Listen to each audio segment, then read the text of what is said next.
Today we have Nick, who is joining us today for our transition talks with Athlete Soul Organization. Nick, we are so excited to have you. But before we get going, I do want to say a few things about your outstanding Paralympic career. You have 11 tennis Grand Slams under your belt, which is amazing. Five-time medalist at a Paralympic game, three of those gold. Again, super amazing, and obviously a former world number one. So I'm just going to frame it that way. And I don't even want to go and talk more about anything else. I think that is amazing what you've accomplished in a long career in wheelchair tennis. So we are very grateful to have you and so appreciate you taking the time to speak with us today and to share your journey with our Athlete Soul athletes. So thank you for coming. Okay, well, thank you. I really appreciate it. I'm looking forward to it. Yeah, so before we get started, I just want to briefly hear your story. How did you get started with tennis or wheelchair tennis? And tell us a little bit about your journey there. Okay, so I think to begin speaking about wheelchair tennis in my career, I probably should start with a very brief overview of my disability. So I was born with a disability called arthrogryposis. It's pretty rare. I could be in a room full of physical therapists and doctors and ask if they've heard of it, and maybe 50% of the hands are going to go up. If I'm in a room with just normal average people that aren't physical therapists or doctors, no one's going to have heard of it. So it's pretty rare. It can affect people in a lot of different ways, but for me, the easiest way to describe it is if you go down the spinal column of the human body, there's motor carrier nerves that come off of the spinal column, and that's how all the muscles work. I was essentially born with every other motor carrier nerve that works. So what that means is on most of the joints in my body and most of the muscles, one works, but the other one doesn't. So like, for instance, I can close my hand, I can't open my hand. I can somewhat push down with my arms. I can't raise them up at all. They're completely just, hanging down. And that pattern goes throughout my whole body. So I have a very, very limited range of motion across my body. I can't walk at all. I have to use a power wheelchair. I can't even play in a manual wheelchair or push a manual wheelchair. If you put me in a manual wheelchair, I just sit there and stare at you because I can't move. So I think that's a pretty, very, very good overview of my disability. So I grew up loving sports, wanting to do sports, but obviously was somewhat limited in what I could do, even within Paralympic sports, because most of Paralympic sports require a massive amount of upper body strength that I just don't have. My upper body doesn't work very well at all. So how I found tennis was I wanted to play a high school sport. I was in the grade leading up to high school, and in the U.S. it's really big to represent your school in a sport. I wanted to play a sport, and it really went through process of elimination. Anything that was a contact sport was out the window. My joke is no one was going to tackle a 300-pound piece of metal that I'm sitting in a wheelchair, and nor do I want to be tackled by someone and get crushed. Other sports like track that just wouldn't make any sense. I'm in a power wheelchair. It's, NASCAR in a power wheelchair. I'm just going to drive in circles. That doesn't make any sense. So it was tennis or golf. I chose tennis. To this day, I couldn't tell you why I chose tennis. I had a very, very minor history of tennis in my family. One grandpa played some, and that was it. Nobody else played tennis, hardly. My cousins played a little bit for fun, but that was it. So I started playing. When I first started, I could hit a ball about 5 feet off of a garage door. That's how I started. I couldn't hit it any harder than that. Over time, I continued. I just kept hitting against the garage door to get stronger and stronger and stronger. Eventually made the high school team. Up to this point, I didn't know wheelchair tennis existed. Didn't even know it was a thing. Then call it fate, whatever you want. The world number one wheelchair tennis player showed up in Wichita, Kansas to do a clinic that year of my freshman year of high school, right at like a week into the season. I mean, it was ridiculous, the timing. And when people told me, I thought they were lying to me. I thought they were messing with me when they said that the #1 wheelchair tennis player was coming for this clinic. It was in the newspaper. I was like, that's a load of crap. There's no such thing as wheelchair tennis. Leave me alone. I'm just trying to play on the high school team. Found out it was true. It was Randy Snow. I went to the clinic, found out about wheelchair tennis, and then from there went to my first wheelchair event. Couple months later, I found out that in that process, I met Grady Landrum, who's one of my best friends, who's the director of disability services here at Wichita State, where I work and have been here forever. That's where I went to school as well. And found out that there was this division called the quad division, meaning, the vast majority of wheelchair tennis players have fully functioning upper bodies. The quad division is for those people that have some level of disability in their upper body as well as their lower body, needing them for them to need to be in a wheelchair to start with. And then they have some disability in their upper body. That disability range is quite wide, which we'll get to that later. But continue to move up and then started playing in the top open division. I think I hit #1 in 2001 in the world. I was prior to playing the Paralympics or anything like that. And then my first Paralympics was 2004. Ironically, since we're talking about retirement today, I told myself that I was going to retire after Athens before I went to Athens.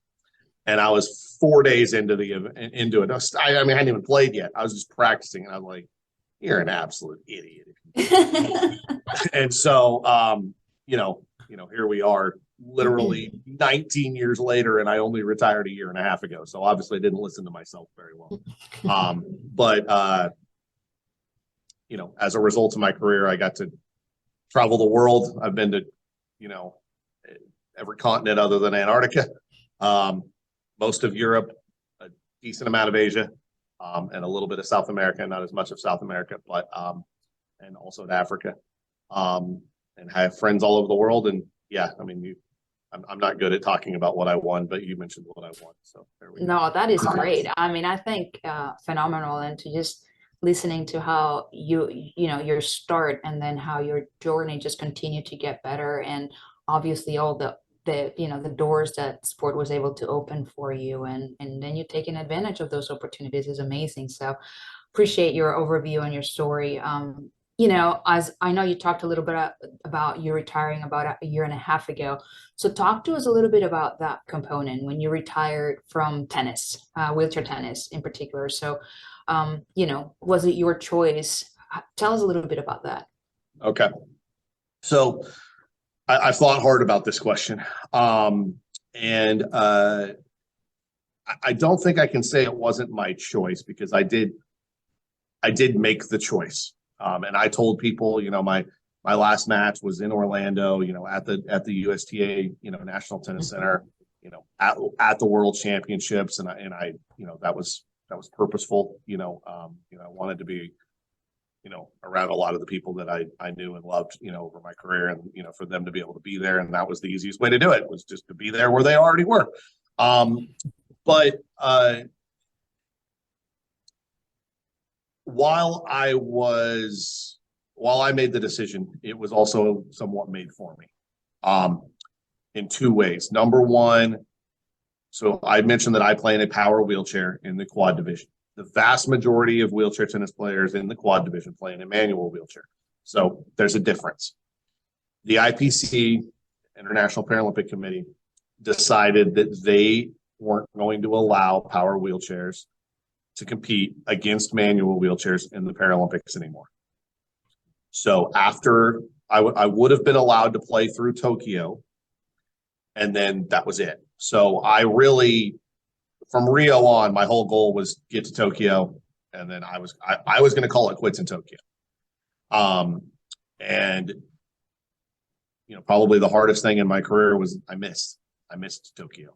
I missed direct qualification by, I think it was one or two. I was either one or two spots.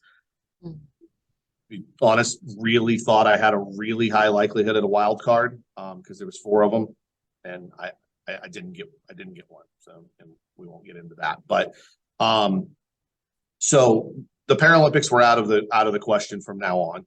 So that was one reason, that was one of the reasons I kept playing, because me representing my country means so much to me. The other reason was to be able to play in the Grand Slams, because that's a really cool opportunity. And to be brutally honest, it's a lot of money now, in wheelchair tennis. It's a way to make very good money. And in the quad division over the years of my career, the level of disability that I had to play against continued to get tougher and tougher for me to play, against. The people were less and less disabled in their upper body that I was being asked to compete against at a high level, to be in the top 8 in the world. And if you're not top 8, you're not going to the Grand Slams. Yeah. So, and I just simply couldn't do it anymore. There was just physically no way. And it wasn't, I want to be really clear, it wasn't about age, because, wheelchair tennis is a little bit different than able-bodied tennis. People do play, into longer years, and later in their life than an able-bodied. It wasn't about age, and it wasn't about my play. My play didn't change. It was the people I was being told to play against. Yeah. There was no possible way to do it. There's no fair play. There was just, I could not, there was nothing I could do. And, I will say that moment I retired, so David and I, we squeaked into the final, into the finals of the World Championship in the round robin pool. And we played the Dutch kids that ended up winning, they've won almost everything now.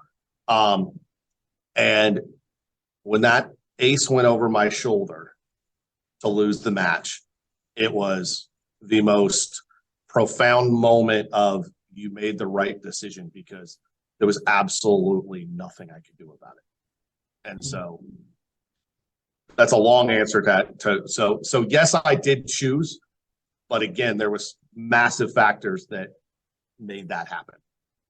So yeah, I mean, it's very, it's insightful to hear the story, because as you're mentioning how the levels of disability continue to be farther and wider, for players to compete against you, obviously that makes the decision a lot harder to be made in a way, but it makes it obvious as well, based on the disabilities. And I think from my standpoint, I would like to hear, in making that decision, what was your biggest hurdle? Like, was it hard for you to come into the conclusion that as you won't have that anymore?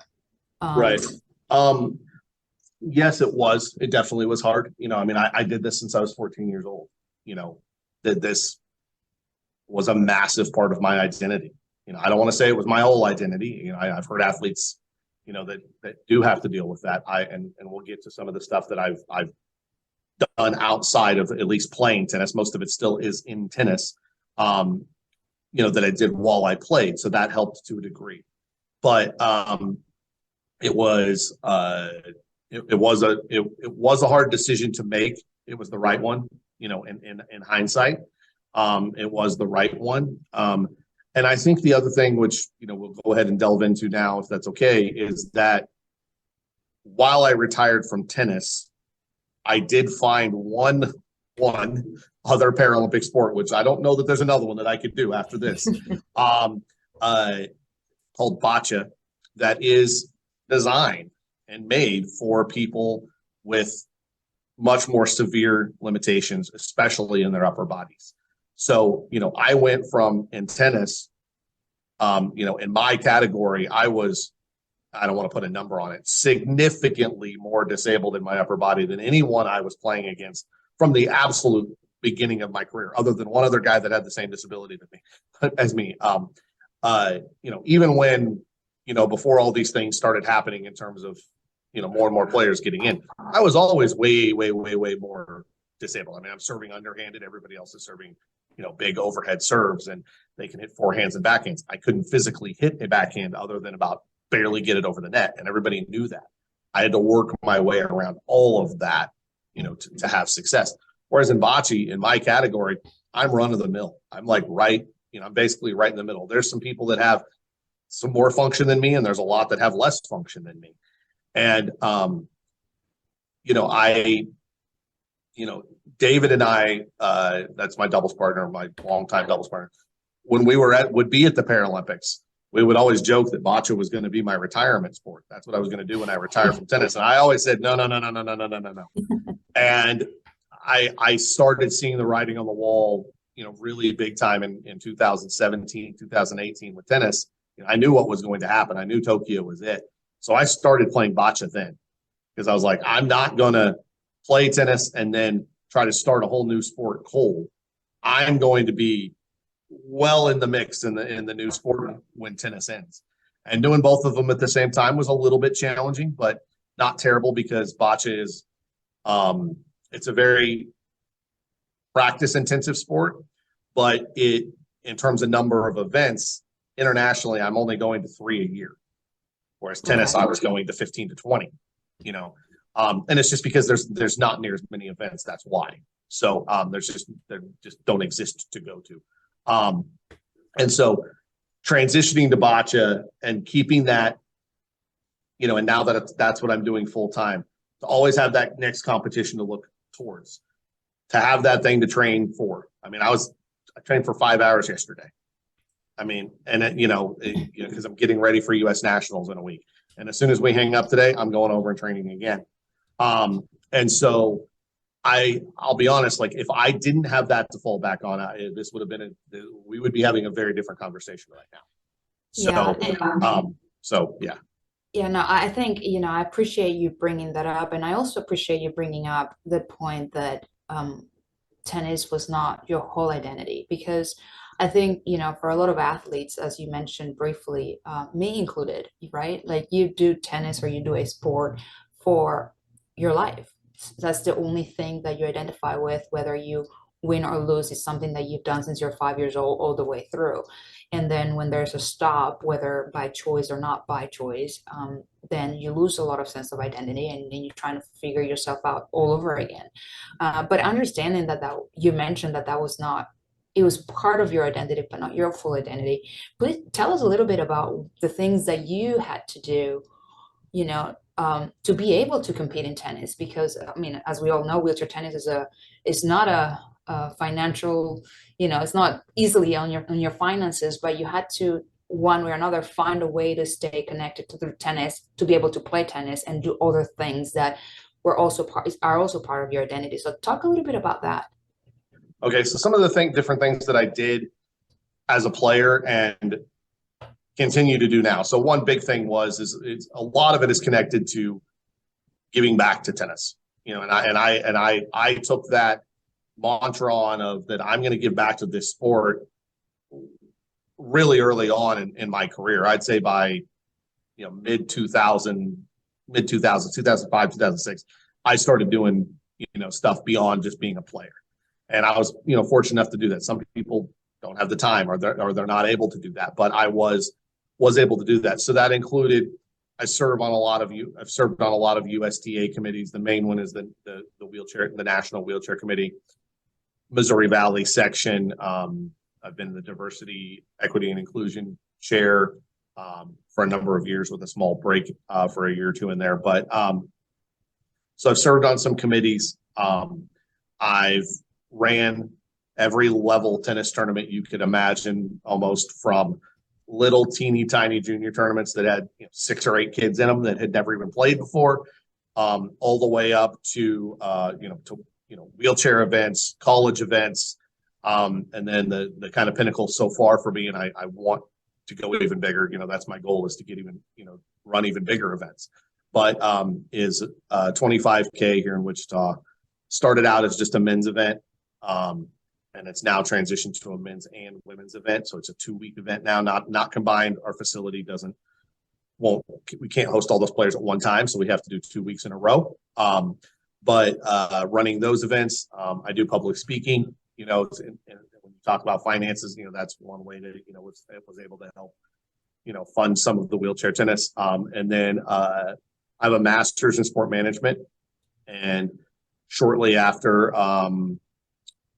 I finished that master's. I started teaching for Wichita State in the sport management program. I've taught a variety of classes, but the main thing I've taught for the last 5 or 6 years now is intro to sport management and then tournament and event management. So that those are two on opposite ends of a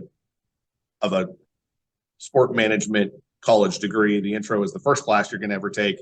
The tournament and event management is one of the last classes that you're going to take. So I teach those. So that's a lot of fun. And then, so those are all things that I was doing prior to retiring, but it helped me a lot when I did retire that I was still doing those things. And then, I've ramped them up, for instance, we added the women's event last year to the 25K. Back when I was playing wheelchair tennis, I couldn't have done 2 weeks in a row because I was going to never here that long. And especially during the month, so our pro events are always in June.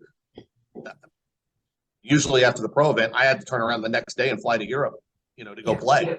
So there's no way I could have done 2 weeks. So I think it's taking those things and adding to them is kind of, what I've done. And then Boccia as well.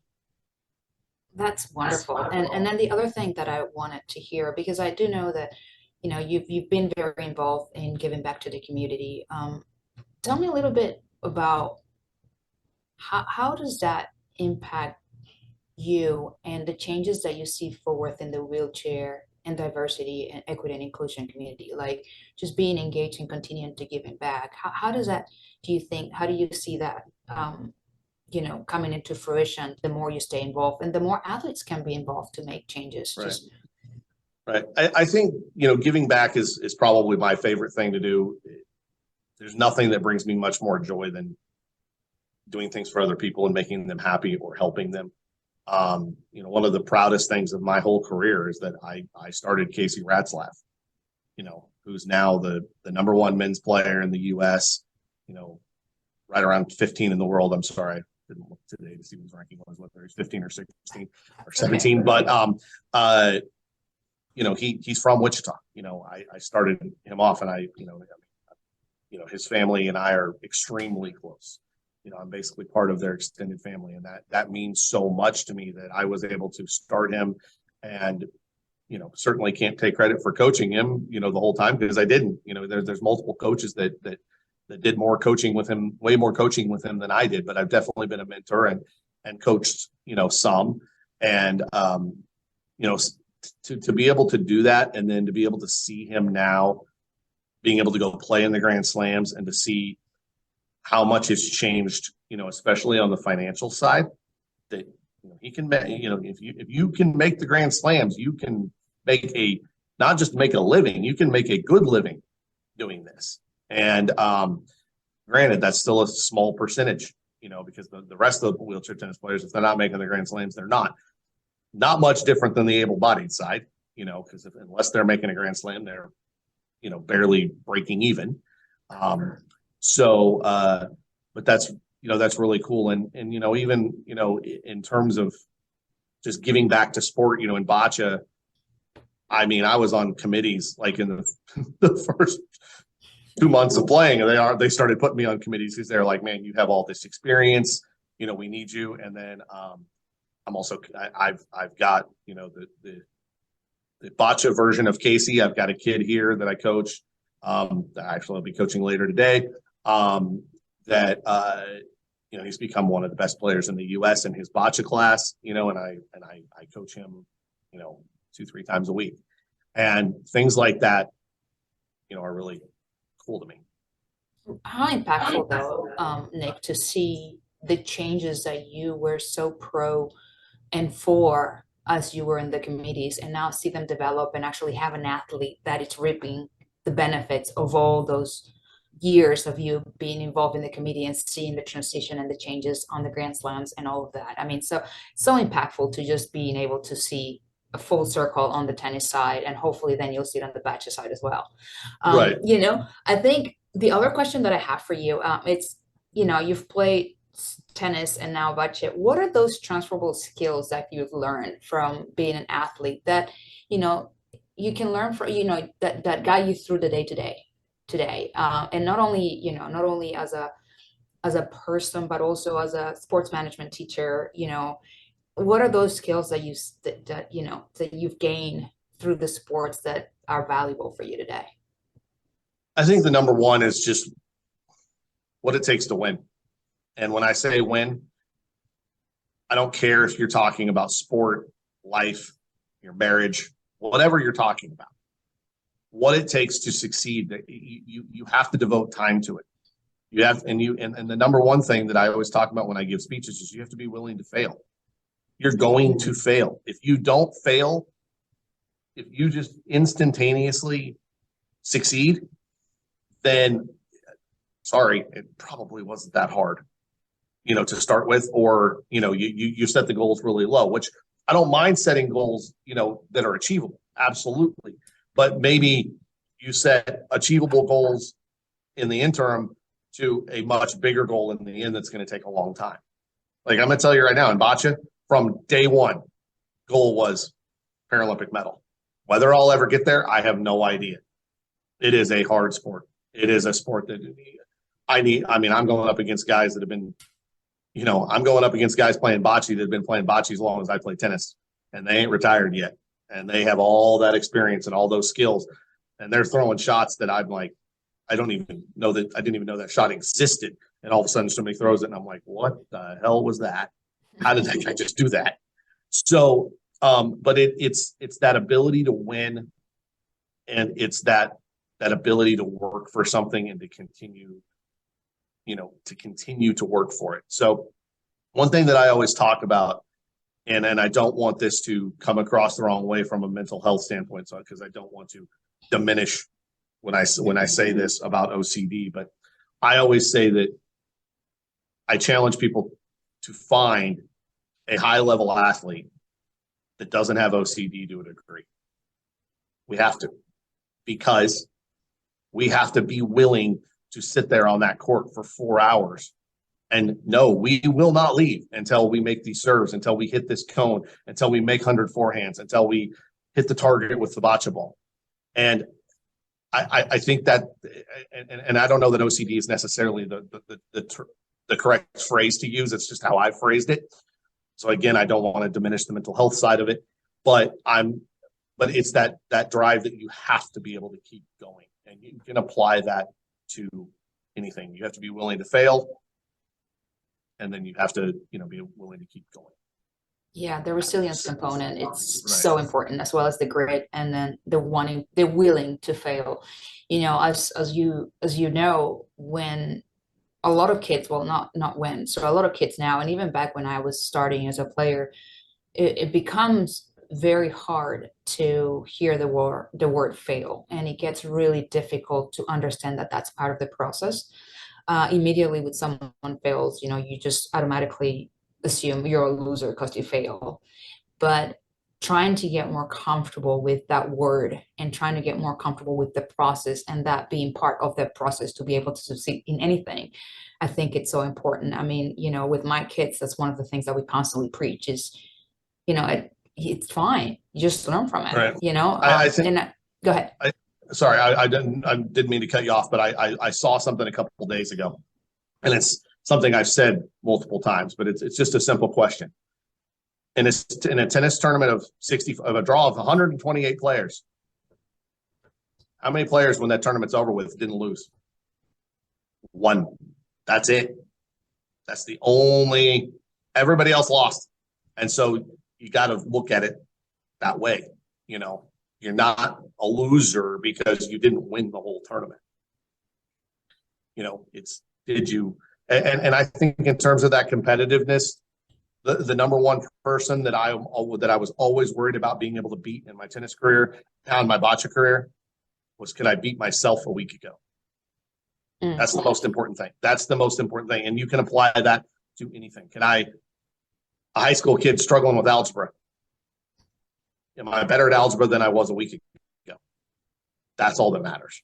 Yeah, and well, you touched on some great points there, and honestly, for those athletes that are going, coming out of sports and retiring and transitioning into what we call real life, I mean, what a great message to end with, because I do think that the resilience is a key component. We obviously not going to know exactly what we're passionate about right out. We have to refine or recreate our images and our own self sense of worth based on what we take on new, because now that sport is no longer our identity.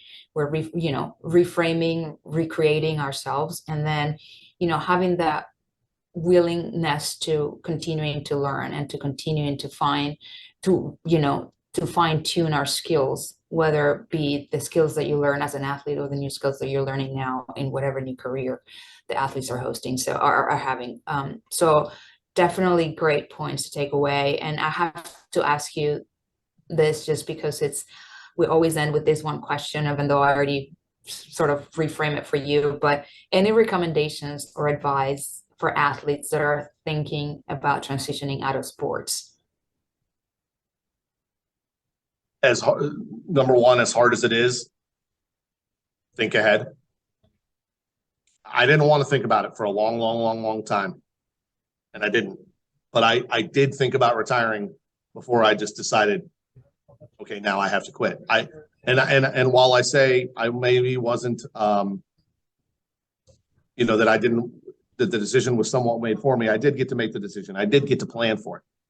Somebody else may not get to do that. They may be 100% not really necessarily all thinking about it, and then one injury and it's done, and then it happens that day. So start thinking about what do you want to do, and then act on that. Start making some connections. And like I always tell the kids that when I teach in my intro to sport management class, I get a lot of kids that want to be coaches. I get a lot of kids that are student athletes, and a lot of those kids want to be coaches when they're done. And I'm like, awesome. Do your coaches know that? Tell them that. Let them know this is something I want to do. And if you act interested and you actually are genuinely interested, they're going to start sharing things with you that maybe they don't other athletes, because they know the other athletes don't care. And it's also a way to start networking and getting to know other people that are already coaches that, are former players. That is the number one, to me, the biggest thing is plan ahead, start talking to people, and don't be scared to talk about it. Just because you're talking about retiring doesn't mean you're going to do it tomorrow. Oh, thank you so much, Nick. What a great 30 minutes, and I wish we can talk forever, but I might be calling you soon to continue, because it's been, it's so neat to hear your journey and understanding all of the things that you've gone through, and also just understanding your mindset, and how privileged am I to hear your resilience and you wanting to continue to improve every day. Every single day. That is really inspiring. So I appreciate your time, and I am sure that a lot of our athletes are going to take a lot out of this. So thank you, thank you, thank you. Thank you so much. Enjoyed it.